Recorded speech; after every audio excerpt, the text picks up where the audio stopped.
கப்பலெல்லாம் பார்க்கும்போது கப்பலோட பாட்டமில் ரெட் கலரில் பெயிண்ட் பண்ணியிருப்பாங்க. அது ஏன் அப்படிங்கிறத பற்றி தான் இந்த வீடியோவில் நம்ம பார்க்க போகிறோம். கடலில் பார்த்தீங்க அப்படின்னா அதிகப்படியான உயிர்வாழ் தாவரங்கள்லாம் இருக்குது. அது எல்லாமே மேற்பரப்பில் நுண்ணுயிரிகளாக வாழ்ந்துக்கிட்டு இருக்குது. ஸோ இதெல்லாமே பார்த்தீங்க அப்படின்னா நம்ம கண்ணுக்கு தெரியாது, ஆனால் அதில் அதிகப்படியான இம்பேக்ட் அதில் கிடைக்கிது. ஸோ எப்படி அப்படின்னு பார்த்தீங்கன்னா, இந்த கப்பல் ஒரு இடத்துல நிற்கிது அப்படின்னா அந்த இடத்துல பார்த்தீங்கன்னா இருக்கக்கூடிய வாட்டரில் அந்த மரைன் லைஃப்னு சொல்லக்கூடிய அந்த சின்ன சின்ன நுண்ணுயிரிகள்லாம் அந்த கப்பலோட அடிப்பகுதியில் படிஞ்சிருது. இதனால் கப்பலோட வெயிட் அதிகமாக கூட வாய்ப்பு இருக்குது. இதனால் கப்பலோட ஸ்பீடும் டவுன் ஆகுது. ஸோ இதை அவங்க தடுக்கிறதுக்கு ஆரம்பத்தில் என்ன பண்ணாங்க அப்படின்னா ஒரு சொல்யூஷனை கண்டுபிடிச்சாங்க.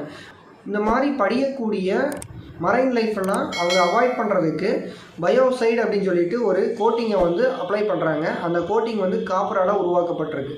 ஸோ இந்த காப்பர் தான் அந்த ரெட் கலருக்கு காரணம். இப்போ பயன்படுத்தக்கூடிய அந்த ஆன்டிஃபாலிங் சொல்யூஷனில் பார்த்தீங்க அப்படின்னா காப்பரும் ஒரு முக்கியமான கண்டென்ட்டாக இருக்குது. இதுக்கு 2 காரணம் சொல்லலாம். என்ன அப்படின்னு பார்த்தீங்கன்னா, நான் ஆல்ரெடி சொன்ன மாதிரி மரைன் லைஃப்பெல்லாம் அந்த ஷிப்போட பாட்டமில் படிகிறத அவாய்ட் பண்ணுறதுக்கும், அடுத்து பார்த்தீங்க அப்படின்னா கப்பல் ஓவர் வெயிட்டாக இருக்கா அப்படிங்கிறத செக் பண்ணிக்கிறதுக்கும் இந்த ரெட் கலர் பயன்படுத்திகிட்டு இருக்காங்க. எப்போவுமே கப்பல் மிதந்துட்டு இருக்கக்கூடிய அளவுக்கு தான் அந்த ரெட் கலர் உங்களுக்கு தெரியும். அந்த ஆன்டிஃபாலிங் பார்த்திங்கன்னா அது வரைக்கும் தான் பூசியிருப்பாங்க. இதனால் கப்பல் மூழ்கிறத அவங்களால தடுக்க முடியும்.